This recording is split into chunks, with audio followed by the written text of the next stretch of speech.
So there's been, I don't know, it's been interesting the last few years, at least 6, 7 years, and last couple years what's happening globally. But America's always loved the Philippines. Philippine people can be very, very friendly, very open. And I know the dirt they became president, there was a shift between America and a shift to China. And China was trying to buy off a lot of governments with the road initiative, right? The Belt and Road. And a lot of that didn't work out. The quality wasn't good. There was a lot of corruption going on. And most of all, probably the biggest one, they were asking countries to give up certain rights, certain sovereignty, right? They're saying, hey, look, we give you all this, but you're going to have to, give up this island. You have to give up this land. You're going to have to let us get our way. You're going to have to ignore Taiwan. And the people were they were asking people to give up what was right, what was moral in favor of them. So when Duterte became president, there was a lot of lawyers that got shot and killed, a lot of human rights lawyers. There was human rights violations. And America was the biggest, saying that this shouldn't happen because America was giving all this money to the Philippines. So a lot of congressmen say, hey, look, if things don't change, we're going to cut all the funding. So Duterte gave the middle finger and ran to China. That's basically what sums it up. Well, China didn't work out real good. And with Duterte's administration, you got Rogue Dog, you got Manila Times that was brought off. The owner of Manila Times, he worked for Duterte when he was president. So they wrote all these articles why China was perfect in every way, why America was bad.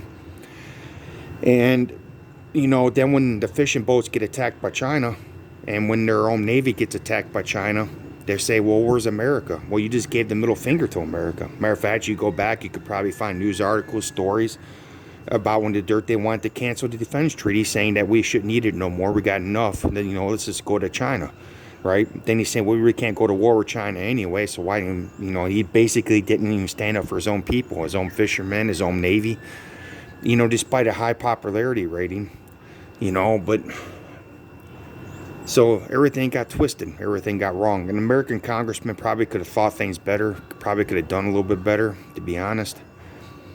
So for the last few years, I don't know, things have gotten out of whack. But I just saw, Rogue was on news here, one of Duterte's spokesmen. And Manila Times are talking about, where was America? Where's America last 6? Well, America can't stand for us anyway because the islands don't even belong to the Philippines. So basically, people like Roberto Tiglo, they write articles saying the islands don't even belong to the Philippines, they belong to China anyway.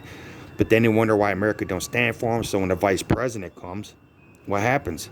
Well, they say, well, she's just double-tongued, she's not going to defend us anyway. We sit there and said, you just gave all the reasons why they can't defend, then you get mad if they don't, right? You tell America to go away. You say that the Philippines don't even have a map, which is a legitimate thing, as you guys said. You guys say China's perfect in every way. You say there's turmoil in America, but you never report the turmoil that's going on in China. But then you create all this confusion. You lie to all these Filipino people who either don't fact check or don't have the resources to fact check. But then you turn around and say, hey, where's America? America's always been here. America said we always love you. America will still come here to defend. They will. They always do. See, the American Navy, they defend the open seas. That's their job. They make sure free trade. It's not just for the Philippines, not just for them, it's for everybody. Whether it's pirates in the Mediterranean, whether it's, the Atlantic, the American Navy is there every day putting their life on the line, not just for America, but for every trade. So all the trade that comes through from China to Vietnam to Singapore, down, all the way through to Southeast Asia, Vietnam, Korea, Japan, America's there. Not just America, but their allies, Japan, Korea, and everybody else. But you in Manila Times and you in the Duterte administration can't sit there and say, where was America when you told America to go away to begin with? Then you wonder why they ain't there when China turned out not to be your friend. You have to take responsibility for your actions, you see. You have to take that responsibility. You can't sit there and say, hey, Filipino people, I'm your leader. Let's screw America over and let's all run to China. Then when China's attacking you and asking you to give up your land, you look dumbfounded and you don't know where to go. So you jump back to the only boat that's you ever known, which is America. You can't do that. You can't keep flipping. You can't give somebody a middle finger and expect them to say, hey, why didn't you put out the fire? I told you to go away. Why didn't you help me? That's basically Duterte's administration. Go away. Well, why didn't you help? Right? So Philippines is right in the brunt force of a quiet war, if you want to call it that. Philippine Navy out there undermanned, understaffed, with orders never to engage, being harassed by the Chinese Coast Guard day in and day out. Chinese lie about it. Then you got Manila Times, who writes every article they can pro-China, saying China's perfect in every way. But now, there's more and more protests are breaking out because there's just too many people dying. They ain't dying from COVID. They're dying from the CCP, from hunger. They're having to jump out of buildings. They're dying from bus crashes because of the COVID restrictions. They were putting on buses, the bus crashed. They just left alone. They would have lived. Burning buildings, people having to jump. People are tired of it over there. China's not perfect in every way. Manila Times is the only ones in Duterte that praises China day in and day out, because they think that they praise China, China be nice to them and give them stuff, and it don't work that way. It's never worked that way. Well, now Revelations is coming around. Bible talks about all these things that are going to happen, talks about the river Euphrates drying up. Look what's happening. That everything's biblical. It's going on right now. And part of the problem, I think, in the Philippines too, other than, them killing all the human rights lawyers, which they shouldn't be doing, I think it's very stupid, some of the corrupt police that were going on. But there is a lot of good police. There's good police in America and there's bad police in America. You're going to find that in every place. Right? But, there's just so much stuff that's going on in the Philippines, and America don't know how much it affects them. And maybe that's the thing. That's what I try to report on. That's why I try to get everybody to think a little bit better. But as far as the morality concerned in the Philippines, there's not a lot of morale leaders. There are not a lot of them. The Catholic Church has totally failed, because most Filipinos don't even have the Bible to begin with. They just go to Catholic Church. I think the Philippines like 80-90% Catholic. The rest is Muslim. But, the Catholic Church disobeyed God to begin with. They changed the Bible. They don't teach the Bible. They teach their writings. They tell you to pray to Mary, but Jesus says you pray to him to get to the Father. So there's some problems to begin with, because Filipinos, they don't have the Bible to read to begin with to see for themselves, right? So the Catholic Bible is different from Jesus Bible. Catholic Bible is sinful a little bit in nature, right? So there is a lack of leadership in the Philippines. There is a lack of community leaders. There's a lack of morale. And much as Duterte tried to swing so much towards getting rid of human rights and swinging to China, and it just didn't work. It didn't even work in China. And that's part of the problem, all the human rights that are violated in China.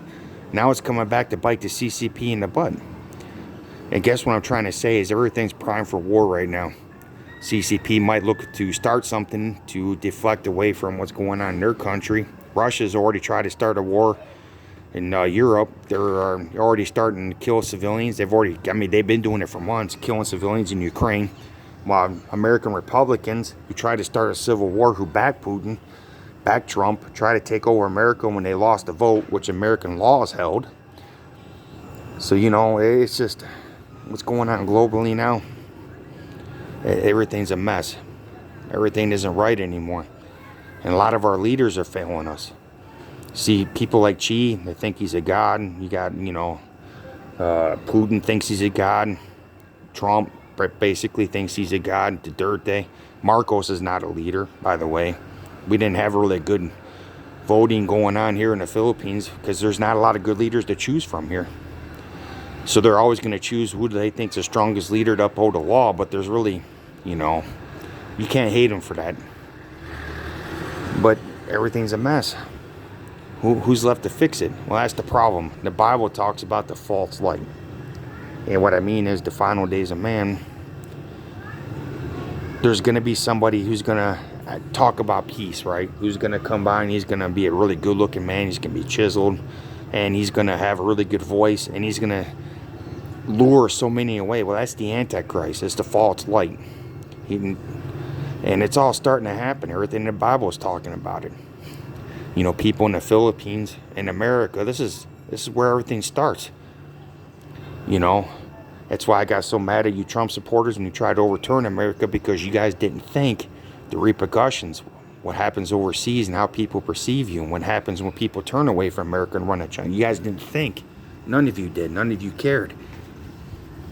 And now it's all come home to roost. So I don't know what's going to happen next year, but I only know what the Bible says, and it ain't good. So for all y'all out there, man, maybe some of y'all need to start praying and start gut checking yourself.